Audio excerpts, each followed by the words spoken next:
À la une de l'actualité également, les salons étudiants très attendus n'avaient pas pu se tenir l'an dernier à Bordeaux, en Gironde.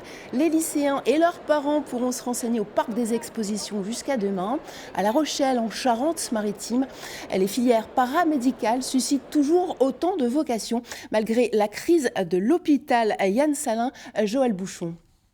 Ils sont lycéens en terminale ou déjà étudiants et certains ont déjà une idée bien précise de ce qu'ils veulent faire demain. J'aime être là pour les autres. À La Rochelle, Andreas, 18 ans, est en bac pro. Accompagnement, soins et service à la personne. Un bac général, il ne le sentait pas trop. Alors, le paramédical lui est apparu comme une évidence. Après un premier stage en EHPAD, il souhaite devenir infirmier et qu'importe si les 2 dernières années ont montré toute la dureté du métier. Il y a beaucoup de personnes qui se sont aperçues de l'importance de ce travail, infirmier, aide-soignant. J'ai espoir que qu'il soit remis en avant, quoi.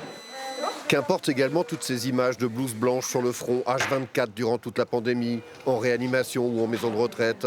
Qu'importe aussi les mouvements sociaux comme cette grève nationale en décembre dernier de tous ces salariés du paramédical en mal de reconnaissance. Le secteur est en souffrance, mais paradoxalement, suscite toujours plus de vocations.